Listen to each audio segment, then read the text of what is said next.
Hello viewers, welcome back to my new video. আজকে তোমাদের সাথে কিছু ভিডিও শেয়ার করব। দেখো, প্রথমেই আমি কিন্তু সকালের জন্য টিফিন বানাচ্ছি। সেটা হচ্ছে আলু আর ডিম ভুজিয়া করব। এইদিকে দেখো ভাতও কিন্তু বসানো হয়ে গেছে। কি করব প্রথমে দেখো কি ডিম দিই, দেখো না, হাতটা ধুয়ে নিই, কারণ না প্রচণ্ড আমার প্রবলেম হয় হাত না ধুয়ে কোনো কাজ করলে। এবার আমি যাচ্ছি ডিম বার করতে, কিন্তু কি ডিম দিচ্ছি তোমরাই দেখো। আসলে মুরগির ডিম ছিল না, তাই আমাকে হাঁসের ডিম দিতে হচ্ছে। আর হাঁসের ডিম কতটা আষ্টে হয় সেটা হয়তো অনেকে পছন্দ করে, বাট আমি পছন্দ করি না, কিন্তু আজকে উপায় নেই বলে আমাকে হাঁসের ডিম দিতে হচ্ছে। আর হাঁসের ডিমের খোসাটা এতটাই মোটা হয় যে ভাঙাটা খুবই কষ্টকর মনে হয়, আমার মনে হয়। তো দেখো কত কষ্টে আমি কিন্তু ভেঙেছি। আমার কিন্তু একটু প্রবলেম হচ্ছিলো হাঁসের ডিমটা দেখেই, কারণ আমার ভালো লাগে না হাঁসের ডিম, মানে আমার খুব আষ্টে লাগে। তাই আমি ওটাকে মানে স্কিপ করি আমার লাইফ থেকে, হাঁসের ডিমটাকে।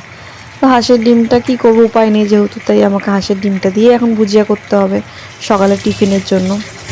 তো ওই হাঁসের ডিমটা দিয়েই এখন ভালো করে কড়া করে যাতে ভাজতে হবে, লাল লাল করে, যাতে আঁশটে ভাবটা না আসে। তো এটা এদিকে ভাজা হতে থাক, দেখি কী কী বাজার এনেছে। দিদির শ্বশুর গেছিলো বাজারে, তো কী কী বাজার এনেছে ওটাই দেখি, চলো।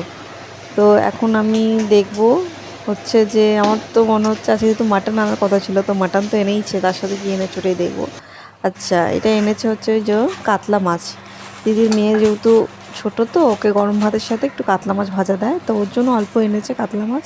আর আমাদের জন্য আনা হয়েছে মাটন। তো এখানে মোটামুটি 1 কিলো মতন মাটন আছে। তো আজকে যেহেতু দিদি বাড়ি আমি ঘুরতে এসেছি, তো আমি ভাবলাম যে আজকে রান্নাটা পুরো আমিই করি, কারণ সবসময় তো ওই করে, সারাটা দিন তো ওই করে, প্রত্যেকটা দিন তো ওই করে, আজকে না আমিই করব।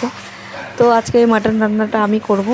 সো মাটন রান্নাটা যে যে দেখতে চাও, অবশ্যই আমার নেক্সট ভিডিওতে আসবে সেই মাটনের রেসিপিটা। আমি আমার মতন করে করেছি, তো তোমরা প্লিজ অবশ্যই দেখো ভিডিওটি। আর আমার এখানে তো আলু আর ডিম ভুজিয়াটা হয়ে এসেছে, এটাকে এখন আমি নামিয়ে দেবো। তো এটাকে একটু লাল লাল করে যদি মানে লাল লাল করে যদি নামানো হয় ভাজা করে, তাহলে খেতে ভালো লাগবে আরও বেশি। আর ভাতও হয়ে গেছে ওইদিকে। তো এখন অবশ্যই একটাই কথা বলতে চাই, নেক্সট ভিডিওতে আসছে মাটনের রেসিপি। অবশ্যই তোমরা আমাকে সাপোর্ট করো। Thank you, by.